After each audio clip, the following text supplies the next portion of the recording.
ठान लिया बस करना है, चुनौतियों से अपना डरना है। बदलाव लाने का अगर सोचा है तो शुरुआत खुद से ही करना है। वर्ल्ड हेल्थ डे के अवसर पर, जो कि 7 अप्रैल को मनाया जाता है, हम ऐसे ही कुछ डॉक्टर्स की बात करेंगे जिन्होंने न केवल बदलाव की बड़ी बड़ी बातें की, बल्कि उस बदलाव की सोच को अमल में भी लाए। डॉक्टर संजय मिश्रा स्वास्थ्य उद्योग में एक नवाचारी हैं। वे मुंबई में जन्मे और बड़े हुए थे, जहां उन्होंने एक भारत के शीर्ष अस्पताल में डॉक्टर के रूप में अपनी करियर शुरू की। उनका अध्ययन क्षेत्र मुख्य रूप से शारीरिक विकलांगता वालों को आपातकालीन सहायता प्रदान करने पर था, इसलिए एम्बुलेंस सेवा स्वभावतः उनकी ध्यान केंद्र में थी। इस तरह से उन्होंने मुंबई में एक पूर्णतः कार्यकारी सड़क एम्बुलेंस सेवा कंपनी स्थापित की, जिसमें एक आईसीयू, वेंटिलेटर, पैरामेडिक क्रू और डॉक्टर शामिल है। उनका मुख्य लक्ष्य मरीजों को उन्हें असाधारण परिस्थितियों में उपयोग करने के लिए संभव महंगे नहीं होने देना था। 2014 में उनका व्यवसाय इराक संघर्ष के दौरान एक महत्वपूर्ण सहायता हाथ बढ़ाया। इराक के हवाई अड्डे से पीड़ितों को निकालने का फैसला डॉक्टर संजय मिश्रा ने किया था। उन्होंने अफगान युद्ध के दौरान ऐसी एक कार्रवाई भी निर्भीकता से की है। वास्तव में वे स्वास्थ्य उद्योग में काम करने वालों के लिए मानकों को ऊपर उठाने में सफल रहे हैं। आगे भविष्य के कई सालों तक वे समाज के लिए बिना शर्त सेवा करते रहेंगे। संजय मिश्रा के जैसे व्यक्तियों की वजह से हमारी समाज सेवाओं से समृद्ध होता है। उनकी निष्ठा और समर्पण से स्वास्थ्य जीवन की ओर हम सभी अपना कदम बढ़ा सकते हैं। उनके जीवन और कार्य हमें न सिर्फ उनके अनुभवों से शिक्षा देते हैं, बल्कि हमें समाज सेवा की महत्वपूर्णता का भी एहसास दिलाते हैं। समाज के लिए काम करने वाले ऐसे ही एक और डॉक्टर हैं, डॉक्टर बिंदु मेनन। सप्ताह के दिनों में डॉक्टर बिंदु मेनन नेल्लौर के एक अस्पताल में डॉक्टर है, लेकिन सप्ताहांत में वह आंध्र प्रदेश के गांवों की संकरी गलियों से छोटी वैन में होकर गुजरती है।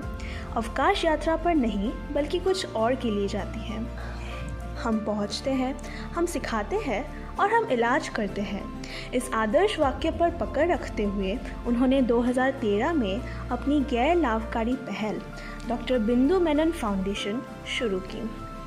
ग्रामीण क्षेत्रों में वंचित लोग, मिर्गी और स्ट्रोक से पीड़ित है, उन लोगों को मुफ्त चिकित्सा उपचार और जांच प्रदान करे, यही उनका इरादा है। भोपाल में जन्मी और पली बड़ी डॉक्टर बिंदु मेनन ने हमेशा पाया है कि न्यूरोलॉजी गणित की तरह ही आकर्षक है। तो वापस अपने दिनों में, जब महिलाओं ने ज़्यादातर स्त्री रोग को अपने विषय के रूप में चुना, उनका दिल न्यूरोलॉजी में था।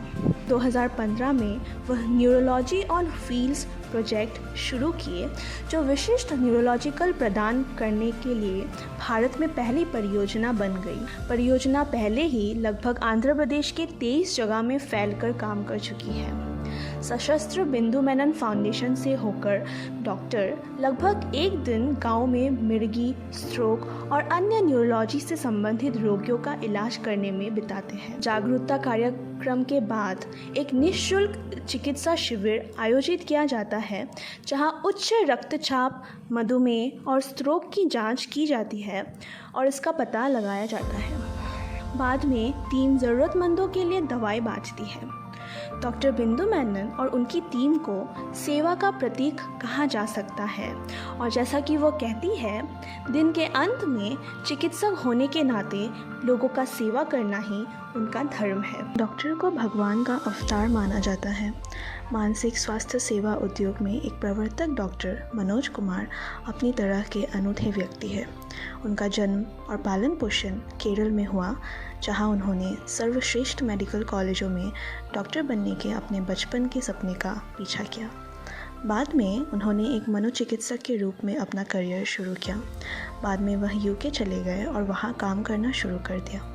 लेकिन 10 साल पहले यह जानने के बाद कि मानसिक स्वास्थ्य के मुद्दों पर भारत की अर्थव्यवस्था, एक बड़े ग्रामीण राष्ट्र, $1 ट्रिलियन से अधिक की लागत आती है, उन्होंने यूके में अपनी नौकरी छोड़ने और केरल लौटने और वहाँ लोगों की सेवा करने का निर्णय लिया। अब तक उन्होंने प्रदान किया है केरल में 4000 से अधिक लोगों को मुफ्त मानसिक स्वास्थ्य सेवा। इस तथ्य के आलोक में कि 68% भारतीय गाँवों में रहते हैं, 13% से अधिक भारतीय मानसिक बीमारी से पीड़ित है और अधिकांश मानसिक स्वास्थ्य सुविधाएं शहरी क्षेत्रों में फैली हुई है, उन्होंने सेवा पर ध्यान केंद्रित करने का निर्णय लिया।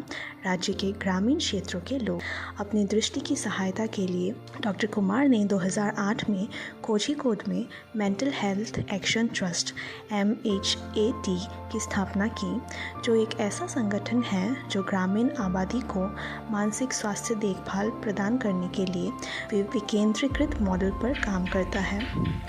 अपने कर्तव्यों को सरल बनाने के लिए कुमार ने एक रणनीति तैयार की। उन्होंने 1000 से अधिक स्वयंसेवकों की एक टीम को इकट्ठा किया, जिसमें गृहिणियाँ, सेवानिवृत्त पेशेवर और अन्य लोग शामिल थे। उन्होंने HIV और एड्स के बारे में भी जानकारी प्रदान की, क्योंकि विशेष रूप से ग्रामीण क्षेत्रों में इन बीमारियों को कलंकित किया जाता है और कोई भी संभावित उपचार पर चर्चा नहीं करना चाहता। डॉक्टर कुमार आशावादी है कि उनका विकेंद्रीकृत दृष्टिकोण अंततः उनके अधिक लोगों तक पहुंचने में सक्षम करेगा। तुम ही वो ताकत हो, तुम ही वो हथियार हो। मानव कल्याण के हित में अगर कुछ भी करने को तैयार हो तो तुम भी कर्मवीर कहलाने के हकदार हो। अब हम आपसे विदा लेते हैं और मिलेंगे कर्मवीर के अगले एपिसोड में और जानेंगे ऐसे ही कुछ लोगों के बारे में जो देश में सकारात्मक बदलाव लाने के लिए आगे आते हैं और अपना हर संभव योगदान देते हैं।